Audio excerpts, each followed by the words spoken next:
नमस्कार दोस्तों, स्वागत है आपका आज की बेहद बड़ी और जरूरी खबरों में। लेकिन खबर में आगे बढ़ने से पहले अगर आपको भी ऐसा लगता है कि मोदी सरकार गरीबों और प्रवासी मजदूरों पर ध्यान नहीं दे रही है और आप इस बात के लिए मोदी सरकार का विरोध करते हैं, तो आप भी इस वीडियो को लाइक कीजिए और इस लाल बटन को दबाकर चैनल को फ्री में सब्सक्राइब करके घंटी बजाइए और कमेंट में लिखिए जय हिंद। रुख करते हैं पहले खबर की तरफ। अर्थव्यवस्था को खोलने के लिए राहुल की सलाह, सप्लाई चेन पर सोचे मोदी सरकार। जी हां दोस्तों, कोरोना वायरस की महामारी को फैलने से रोकने के लिए देश में लॉकडाउन लागू है। 25 मार्च से लागू लॉकडाउन की अवधि पहले 14 अप्रैल से 3 मई तक बढ़ाई गई थी। अब इसे 17 मई तक बढ़ा दिया गया है। हालांकि इस दौरान कई तरह की रियायतें भी दी गई हैं, जिसे धीरे धीरे लॉकडाउन से बाहर निकलने की दिशा में उठाया गया कदम माना जा रहा है। लॉकडाउन को पॉज बटन बताने वाले कांग्रेस के पूर्व राष्ट्रीय अध्यक्ष राहुल गांधी ने अब कोरोना वायरस से निपटने और अर्थव्यवस्था को फिर से खोलने के लिए सुझाव दिया है।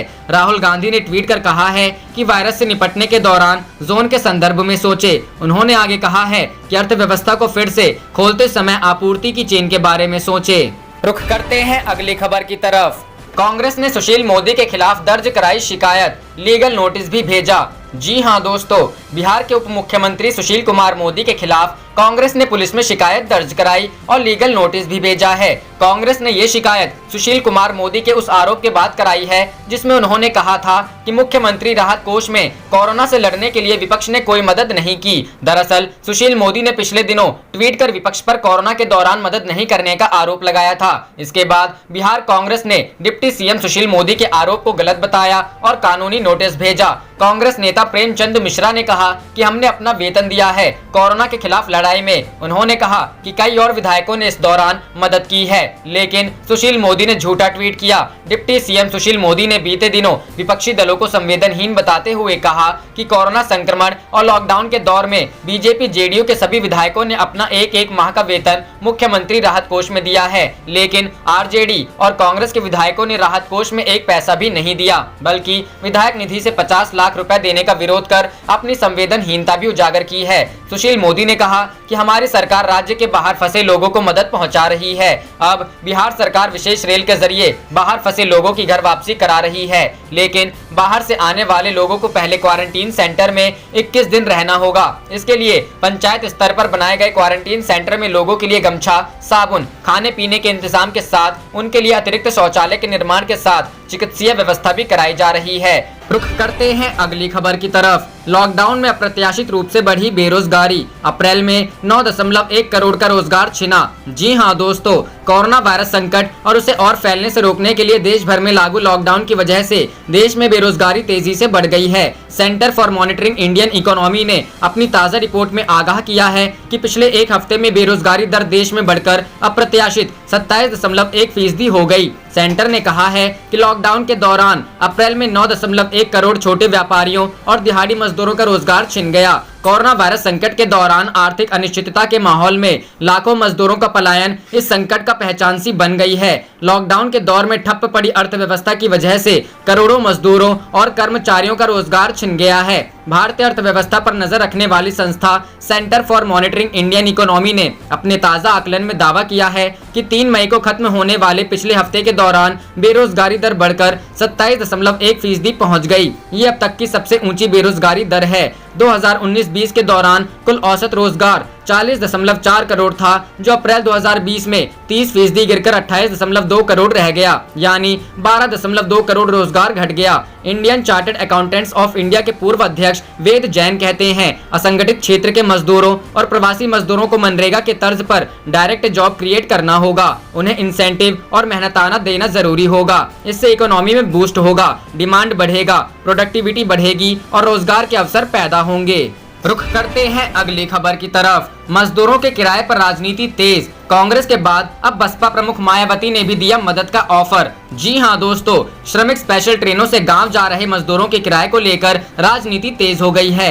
कांग्रेस के बाद अब बहुजन समाज पार्टी ने भी किराए का ऑफर दिया है, जबकि रेलवे ने सोमवार को ही साफ कर दिया था कि रेलवे की ओर से 85% सब्सिडी दी जा रही है और 15% किराए का भुगतान राज्य सरकारों को करना है। बसपा अध्यक्ष मायावती ने लॉकडाउन के कारण दूसरे राज्यों में फंसे श्रमिकों से उन्हें वापस लाने के लिए किराया वसूले जाने की निंदा करते हुए कहा कि अगर सरकारें मजदूरों का किराया देने में आनाकानी करती है तो बसपा इन मजदूरों को भेजने में योगदान करेगी। मायावती ने मंगलवार को किए गए ट्वीट में कहा, यह अति दुर्भाग्यपूर्ण है कि केंद्र और राज्य सरकारें प्रवासी मजदूरों को ट्रेनों और बसों आदि से भेजने के लिए उनसे किराया भी वसूल रही है। सभी सरकारें यह स्पष्ट करें कि वे उन्हें भेजने के लिए किराया नहीं दे पाएगी। यह बसपा की मांग है। मायावती ने आगे कहा, ऐसी स्थिति में बसपा का यह भी कहना है कि अगर सरकारें प्रवासी मजदूरों का किराया देने में आनाकानी करती हैं तो फिर वह अपने सामर्थ्यवान लोगों से मदद लेकर उनको भेजने की व्यवस्था करने में अपना थोड़ा योगदान जरूर करेगी।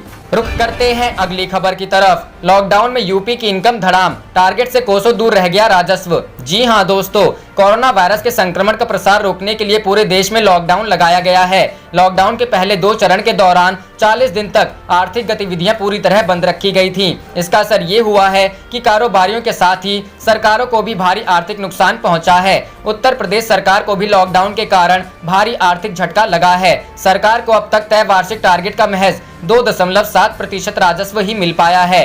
टैक्स रेवेन्यू यानी कर राजस्व की बात की जाए तो वित्तीय वर्ष 2020-21 में सरकार का लक्ष्य 1,66,021 करोड़ रुपए हासिल करना है। इसकी तुलना में अब तक सरकार को 2,012.66 करोड़ का राजस्व ही मिल पाया है, जो वार्षिक टारगेट का महज 1.5% है। वहीं टैक्स के अलावा दूसरे माध्यमों से आने वाले राजस्व में भी बड़ी गिरावट आई है। सरकार ने मौजूदा वित्त वर्ष के लिए ऐसे राजस्व का लक्ष्य 19,178.93 करोड़ रुपए रखा है, जिसके मद्देनजर अभी 282.12 करोड़ ही मिल पाया है, जो वार्षिक टारगेट का 1.5% है। इस तरह यूपी सरकार अब तक टारगेट से काफी पीछे चल रही है। यूपी सरकार द्वारा जारी आंकड़ों के मुताबिक जीएसटी से लेकर आबकारी तक हर विभाग में सरकार की आमदनी बहुत ज्यादा गिरी है। सरकार ने बताया है कि अप्रैल में जितना टारगेट रखा गया था उससे बहुत कम राजस्व मिला है। रुख करते हैं अगली खबर की तरफ। प्रवासी मजदूरों के बस रेल भाड़े पर स्थिति स्पष्ट करे राज्य सरकारें, मायावती। जी हां दोस्तों, बहुजन समाज पार्टी की अध्यक्ष मायावती ने प्रवासी मजदूरों से रेल बस का भाड़ा वसूलने की आलोचना करते हुए मंगलवार को कहा कि राज्य सरकारों को इस पर अपनी स्थिति स्पष्ट करनी चाहिए। सुश्री मायावती ने एक ट्वीट में कहा कि अगर राज्य सरकारें प्रवासी मजदूरों के रेल बस का भाड़ा चुकाने में आनाकानी करती है तो बसपा इसका प्रबंध करेगी। बसपा अपने सामर्थ्यवान सहयोगियों की मदद से प्रवासी मजदूरों का भाड़ा चुकाएगी। उन्होंने एक ट्वीट में कहा, ऐसी स्थिति में बीएसपी का यह भी कहना है कि यदि सरकारें प्रवासी मजदूरों का किराया देने में आनाकानी करती है तो फिर बीएसपी अपने समर्थ लोगों से मदद लेकर उनके भेजने की व्यवस्था करने में अपना थोड़ा योगदान जरूर करेगी। सुश्री मायावती ने कहा, यह अति दुर्भाग्यपूर्ण है कि केंद्र व राज्य सरकारें प्रवासी मजदूरों को ट्रेनों व बसों आदि से भेजने के लिए उनसे किराया भी वसूल रही है। सभी सरकारें यह स्पष्ट करें कि वे उन्हें भेजने के लिए किराया नहीं दे पाएंगी। बीएसपी की यह मांग है।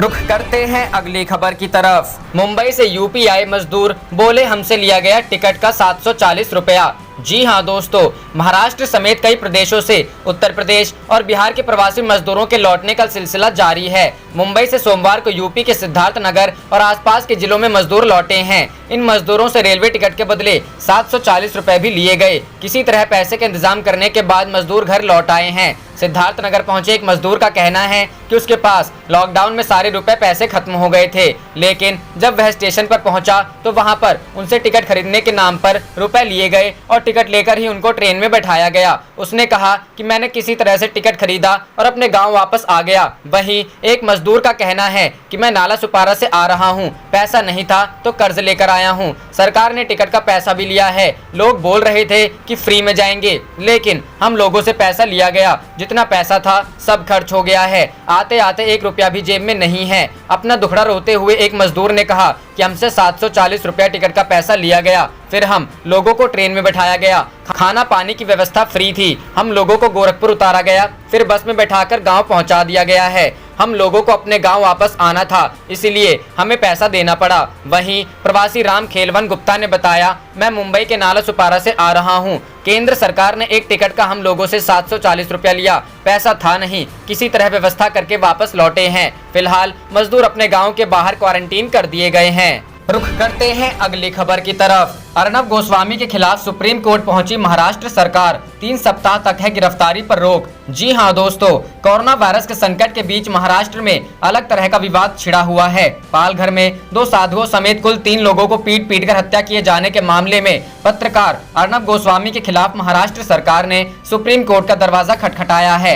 महाराष्ट्र सरकार का आरोप है कि अर्नब पुलिस को धमका रहे हैं और ऐसी स्थिति में उसे उनके दबाव और धमकियों से सुरक्षा चाहिए। शीर्ष अदालत ने 24 अप्रैल को अपने आदेश में अर्नब गोस्वामी को उनके खिलाफ विभिन्न राज्यों में दर्ज प्राथमिकी और शिकायतों के संबंध में 3 सप्ताह के लिए गिरफ्तारी से संरक्षण प्रदान किया था। ये प्राथमिकी और शिकायतें पालघर घटना के संबंध में कथित मान हानिकारक बयानों को लेकर दायर हुई हैं। पीठ ने नागपुर सदर थाना में दर्ज एक मामला मुंबई के NM जोशी मार्ग थाना में स्थानांतरित कर दिया था और अर्नब को जांच में सहयोग करने का निर्देश दिया था। बाकी अन्य ऐसे मामलों में आगे आपराधिक कार्यवाही पर रोक लगा दी थी।